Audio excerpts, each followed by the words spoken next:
The Lions have one player that we've just forgotten about, a big time player that's going to really matter a lot to the Detroit Lions.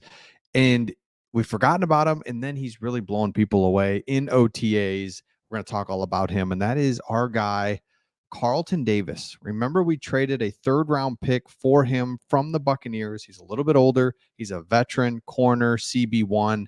Here's a couple different articles on it. So the Oakland Press, they said, this is a veteran addition who the Lions brought in via a trade, and he made a strong first impression in OTAs. He's has a high level of mojo, a winning pedigree. He's a Super Bowl champion, and figures to be the team's top corner this season. Now, Aaron Glenn is made no he's not shying away from it. Like, hey, he's like, we are going to play man coverage. We're going to be aggressive. We're going to take the fight to the offense. But in order to do that, we have to be able to cover and be physical and lock people down. So I'm about to just lock people up, Davis said. I mean, excuse my French, but I'm about to lock number one receivers up, get my hands on some balls, get the ball back to our offense, play physical, bring the energy. You'll see, you'll see. Love it. So Oakland Press was all over that. Then Pride of Detroit, they asked who had the most promising reports from OTAs. I was most encouraged by a player opposite of him, which they were talking about Jameson Williams, cornerback Carlton Davis. He made quite the first impression. Stickiness, physical nature of coverage. I know we're all excited about the new rookie corners in the room.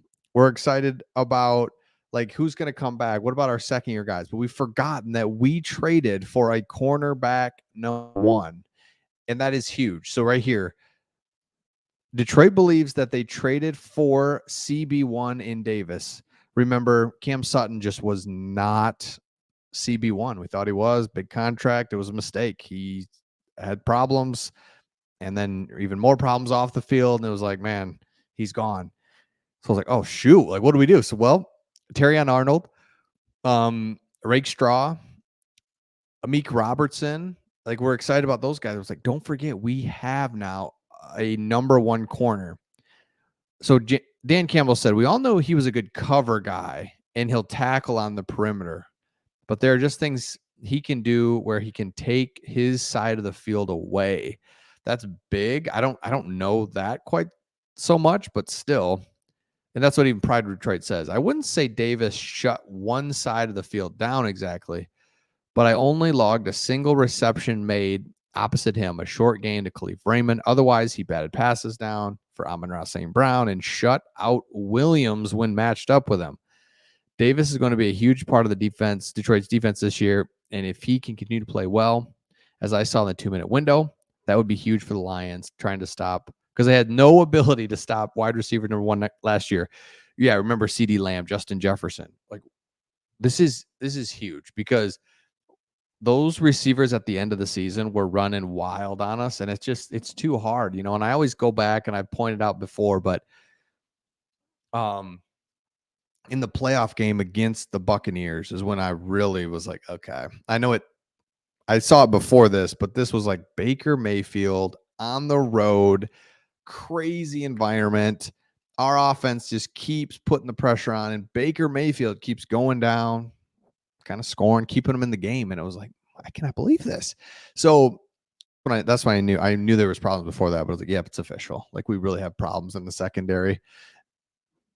So here's the depth chart. And the reason I say that he's the forgotten man is because it's like, oh yeah, Meek Robertson, Rakestraw. There's been so much movement in the secondary that we cannot forget about the that we have. Terrion Arnold, we're all excited about.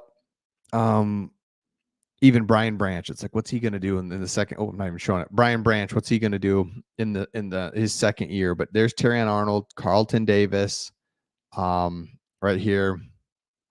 Man, this is so huge for the secondary, and Carlton Davis to be the guy that's kind of stood out overall has been really good. Now, here's the thing I like about him. In general, he stays healthy.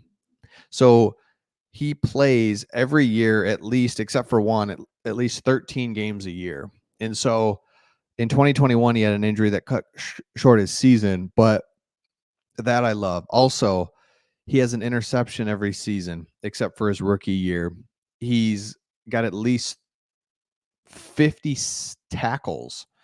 Um, no more than that. He's got at least, 60 tackles in 3 of his 6 years. He's got at least 40 tackles in all of his years played. So he's physical, he makes tackles, he gets sacks, he stays relatively healthy. I mean, I'll take that, right? He's played at least 12, 13 games in every season. So Carlton Davis, the Lions believe, is a cornerback number 1, and that's exactly what the Lions are looking for right now because last year was not good. Oh my gosh. It started to get real crazy there for a while. So another thing that I'm really interested in, switching gears just a little bit, is the new kickoff. It's just going to be really exciting to see what happens there. Now, here's some potential strategies. Actually, let me go back 1 second. Before we look at that, I would love to know your guys' thoughts on this. What's the deepest position that the Lions have? Now, they go through and they say, here are the things that here's aren't positions. So the deep positions that we don't have is quarterback, offensive tackle, wide receiver, defensive tackle, safety, 100%. Now, hoping that the quarterback position will be, I mean, Hendon Hooker just hasn't been out there, right? It's just kind of his rookie year, so we'll see there. Offensive tackle, yeah, I know that's not deep at all. Wide receiver, I feel better about. Defensive tackle, I feel better about, and safety, I feel okay about, just because Brian Branch can go there. But as far as deepest positions, wow, it's running back, 100%. Our top 2 guys are incredible, so that really helps, and it spreads out the load. But then you've got Craig Reynolds, who everyone loves, and this Vaki guy that we can't wait to see. Linebacker, check out this. I mean, Malcolm Rodriguez just a year ago started. Then Derek Barnes started to figure it out. Then we drafted Jack Campbell. So linebacker feels really good. And Jalen Reeves-Maybin is one of the top special teams guy. And then corner, outside corner. I agree with this. You've got Mosley, who's injured, and he's not going to be back for a while. But Vildor, we all just love and respect for what he tried to do last year, come out off the street and was just in there because Cam Sutton can't cover anybody. And so like, oh my Vildor, you're in there, man. And but we got Carlton Davis, Terrion Arnold, Amik Robertson, Rakestraw. They're all in. Vildor, need ya. So man, love that. So let me know your thoughts there when you consider depth at that position. Now, Emmanuel Mosley was potentially headed for stardom before losing back-to-back seasons with ACL tears. And we don't think that Mosley may not be back again until the midway through the season. So that's just such a tough, man, that's tough, such a tough pill to swallow. So let me know your thoughts in the comments. Do not forget that we have cornerback number 1 now for the Detroit Lions, which is outstanding. And we will see all of you on the next one.